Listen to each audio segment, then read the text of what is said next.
Syukur kepada Tuhan, Bapak Ibu Saudara yang terkasih, atas kasih dan kemurahan-Nya kepada kita semua. Kita boleh kembali diperjumpakan dalam renungan harian Minggu 25 September 2022. Mari bersama berdoa. Engkau sungguh sangat baik bagi kami anak-anak-Mu. Kami meyakini bersama setiap hal yang boleh kami lalui dalam kehidupan ini, Engkau boleh senantiasa ada bersama-sama dengan kami. Dalam sepanjang kehidupan kami, terkhususkan hari ini, kami boleh datang untuk memuji memuliakan akan nama-Mu di rumah-Mu yang kudus.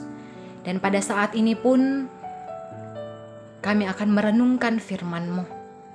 Biarlah Roh Kudus yang menolong kami, memberi kekuatan kepada kami untuk dapat memahami firman-Mu dengan baik, dan terlebih lagi kami boleh menjadi pelaku firman-Mu. Ampunkan segala dosa kami yang melawan kehendak-Mu. Di dalam nama Yesus Kristus, itulah Tuhan dan Juru Selamat kami. Amin. Bapak, Ibu, Saudara yang terkasih, mari bersama membuka Alkitab dari kitab Yeremia pasal 32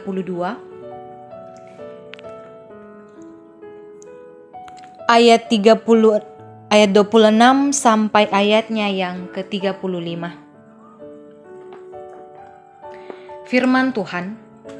Firman Tuhan datang kepada Yeremia bunyinya, "Sesungguhnya akulah Tuhan Allah segala makhluk. Adakah sesuatu apapun yang mustahil untukku? Sebab itu beginilah firman Tuhan. Sesungguhnya aku berikan kota ini ke dalam tangan orang-orang Kasdim dan ke dalam tangan Nebukadnezar Raja Babel, dan dia akan merebutnya. Orang-orang Kasdim yang memerangi kota ini akan datang membakarnya dan menghanguskannya, serta dengan rumah-rumah yang di atas sotonya, orang membakar korban kepada Baal, dan mempersembahkan korban curahan kepada Allah lain untuk menimbulkan sakit hatiku. Sebab orang Israel dan orang Yehuda hanyalah melakukan yang jahat di mataku. Sejak masa mudanya, sungguh orang Israel hanya menimbulkan sakit hatiku dengan perbuatan tangan mereka. Demikianlah firman Tuhan, ya, kota ini telah membangkitkan murka dan kehangatan amarahku mulai dari hari didirikannya sampai hari ini, sehingga aku harus menyingkirkannya dari hadapanku, karena segala kejahatan yang dilakukan oleh orang Israel dan orang Yehuda untuk menimbulkan sakit hatiku oleh mereka sendiri, raja-raja mereka, pemuka-pemuka mereka, imam-imam mereka, nabi-nabi mereka, orang Yehuda dan penduduk Yerusalem. Mereka membelakangi aku dan tidak menghadap kepadaku, dan sekalipun aku mengajar mereka terus-menerus, tiada mereka mau mendengarkan atau menerima pengajaranku. Mereka menempatkan dewa-dewa mereka yang menjijikan di rumah yang di atasnya namaku diserukan untuk menajiskannya. Mereka mendirikan bukit-bukit pengorbanan untuk Baal di lembah Ben Hinnom, untuk mempersembahkan anak-anak lelaki dan anak-anak perempuan, anak-anak lelaki dan anak-anak perempuan mereka kepada Molok sebagai korban dalam api. Sekalipun aku tidak pernah memerintahkannya mereka, dan sekalipun hal itu tidak pernah timbul dalam hatiku, yakni hal melakukan kejijikan ini, sehingga Yehuda tergelincir ke dalam dosa." Amin. Bapak, Ibu, Saudara yang terkasih, dalam perenungan kita pada pagi hari ini diberikan tema Dia murka terhadap dosa. Allah menegaskan bahwa pembuangan bangsa Israel adalah karena dosa mereka. Allah harus menghukum kota yang sudah begitu lama dikasihinya. Umat Israel dan umat Yehuda telah melakukan yang jahat di mata Tuhan, yakni mereka membakar korban kepada Baal dan Allah lain, menempatkan dewa-dewa di tempat di mana nama Allah diserukan, mendirikan bukit-bukit pengorbanan untuk Baal, dan mempersembahkan anak-anak mereka sebagai korban.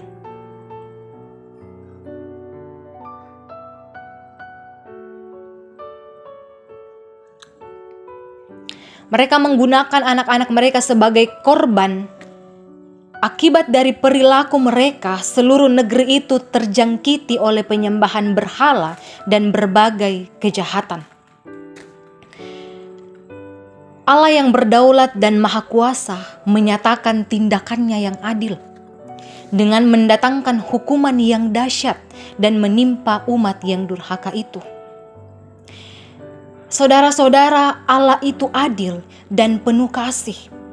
Dan keadilannya dinampakkan lewat kekuasaan dan kedaulatannya melalui penghukuman. Penghukuman Allah dinyatakan untuk menunjukkan kepada kita semua umatnya bahwa Dia murka terhadap dosa. Namun demikian, saudara-saudara yang terkasih, Allah yang juga maha kasih tidak selamanya menghukum. Tetapi Dia juga menunjukkan belas kasihan kepada setiap orang yang menyadari keberdosaannya dan berbalik untuk bertobat. Justru itulah Dia mengaruniakan anaknya yang tunggal, yaitu Yesus Kristus, karena sesungguhnya Dia tidak menghendaki kita binasa.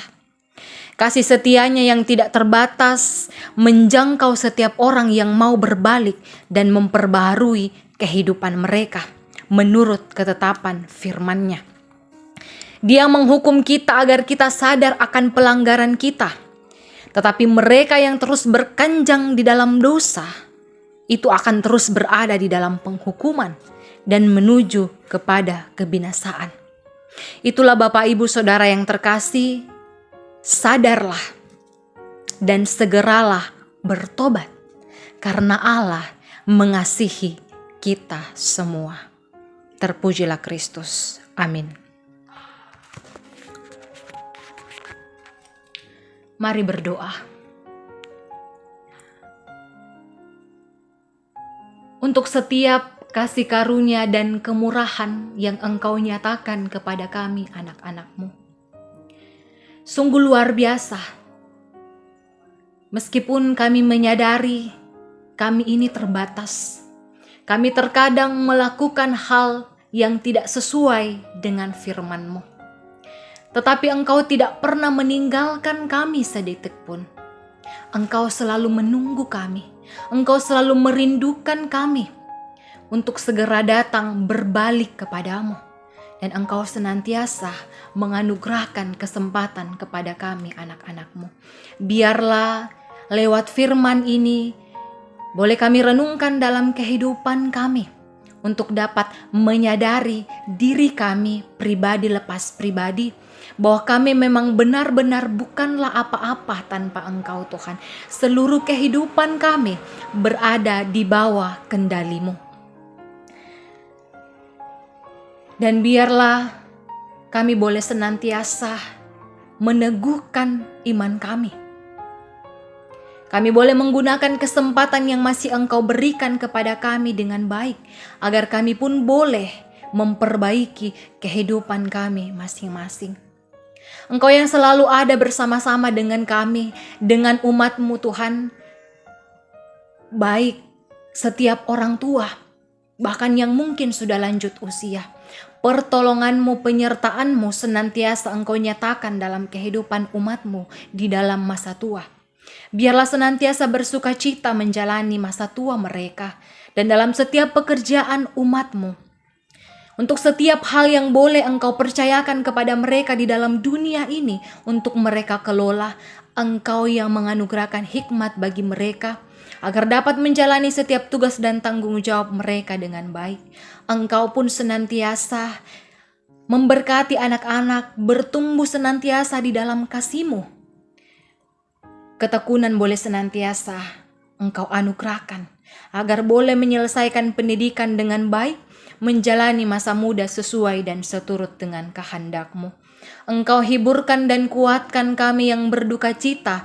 Engkau pulihkan kami yang mengalami sakit penyakit, agar kami pun boleh kembali melakukan aktivitas kami seperti sedia kala. pergumulan kami Tuhan, Engkau yang menolong kami. Rencana hidup kami Tuhan, Engkau yang ikut campur tangan di dalamnya. Seluruh kehidupan kami serahkan ke dalam tangan pengasihan-Mu. Engkau pun memberkati pemimpin-pemimpin kami dalam memimpin bangsa dan negara ini, agar senantiasa mengalami damai sejahtera. Kami boleh menjalani kehidupan di dalam bangsa dan negara ini dengan baik. Allah Bapa dalam kerajaan surga, ampunkan segala kesalahan kami. Biarlah kehendak-Mu yang terjadi dalam kehidupan kami. Di dalam nama Yesus Kristus, itulah Tuhan dan Juru Selamat kami. Amin. Demikianlah renungan kita pada pagi hari ini. Selamat hari Minggu dan Tuhan Yesus memberkati.